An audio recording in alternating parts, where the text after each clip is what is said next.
Sveiki visi, šiandien Service 007 Landi Renzo dirbtuvėse dar vienas Dodge Durango automobilis, 2019 metai, 3,6 litro, tas naujesnė tipo, nuo 16 metų pasikeitęs variklis. Daug esam video padarę, visai neseniai kėliau ir apie tas tipinės trūkčiojimo problemą šio variklio video, tai jeigu dar nematėt, galite pasižiūrėti.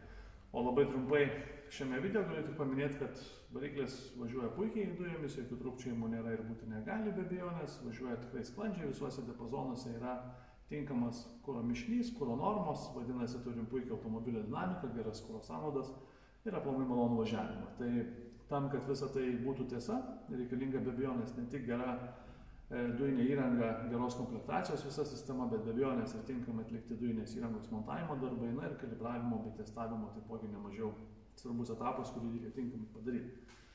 Tai labai trumpai apie pačius komponentus, tai Landi Renzo Evo OBD valdymo blokas štai šitoje vietoje. Tikrai labai gera vieta, geresnės aš variklio skyriuje nematau, jeigu matyčiau ir žinočiau, tai tas kompas tikrai būtų ten ir padėtas. Labai puiku, nes galima atsijungti, atsidaryti, prieiti prie saugiklių, jokių problemų, jisai nekaista, čia nėra karšta vieta, aliuminis korpusas tam, kad geriau užšintųsi be abejonės, tai tikrai labai gera vieta valdymo blokui. Atskirai nuo dujų reduktoriaus turim sumontuotą OMB BFC padidinto pralaidumo skystos fazės filtrą bei dujų vožtuvą. Dujų reduktorius Landi Renzo LI10 Turbo Oversize, galingiausia bei našiausia jo versija, patogiai prieinamas dujinės fazės filtras. Vadinasi, aptarnavimo metu mes prieinam patogiai tiek prie vieno filtro, tiek prie kito. Labai patogu, pakankamai greitai ir gerai galim padaryti aptarnavimą. Dujiniai purkštukai slepiasi po variklį dengiančių gaubtų. Yra sumontuoti Landi Renzo AEB plus dujiniai purkštukai. Vėlgi vieni patikimiausi turbūt rinkoje, stabiliai dirbančių purkštukų rinkoje. Iš abiejų pusių turim padarytą dujų padavimą, labai tikslų ir precizišką padavimą į kolektorių, visą tai tam, kad tų problemų minėtų ir trūkčiojimų ir visų kitų čianais nebūtų. Visi darbai, kaip visada, pagal gamintojo standartus. O ką tai reiškia? Tai reiškia, kad yra naudojamos šiandienai kokybiškiausios prieinamos medžiagos bei priemonės. Visas dujinės įrangos laidynas yra pritaikomas konkrečiai šiam variklio skyriui. Visi laidai yra grupuojami, įvelkami apsauginės gofras, tas gofras yra izoliuojamas. Patogiai yra išvedamas dujinės įrangos saugiklis, tiek apžiūros metu paprastai yra prašoma jį parodyti. Yra naudojamas specialios apsauginės gofros, spiruoklinės sąvaržos, gamykliniuose montavimuose tik tai naudojami laikikliai. Visą tai tam, kad niekas nesitrintų, niekas niekur neleistų, nelikintų, nebūtų, sakykime, kažkokių aušinimo skysčio prasisunkimo, kad niekas neprastrintų ar nebūtų veikiami kažkaip temperatūros. Tai va, tai tiek apie patį variklio skyrių. Dujų perjungimo mygtuką.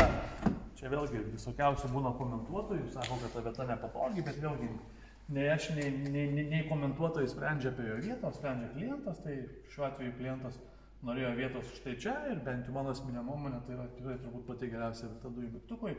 Nekina, neblaško, sėdint ant sėdynės galima ranka pasiekti, pakeisti režimus, vieną akį užmesti, kokį kurų važiuojam, kiek liko kuro bake, mano nuomonė labai patogi vieta. Tai mygtukas būtent čia. Dujų pildymą padarom prie benzino užpildymo vietos.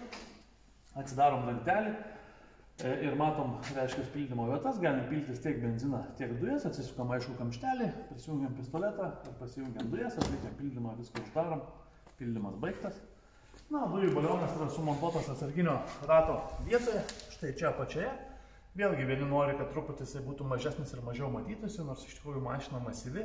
Ir čia yra sumontuotas 92 litrų Bormech, kokybiškas, atsparus korozijai dujų balionas. Tikrai, manau, labai puikus ir dydžio ir išvaizdos santykis, tai dažniausiai mūsų montuojamas yra būtent toks. Tai va, jį galima susipilti apie 70 ir gal truputėlį viršaus jau realiai dujų. Tai tikrai labai neblogas variantas, vis tiek automobilis tikrai pakankamai masyvus. Ir tikrai nevažiuoja su 7 litrais dujų, kaip koks Toyota Priusas, kaip pavyzdys. Tai va, tai tiek apie kokybišką Landi Renzo dujinę įrangą į Dodge Durango modelį, kuris yra nuo 2016 metų. Jeigu kažką panašaus vairuojat ar planuojat įsigyti, kreipkitės, mielai padėsim. Ačiū.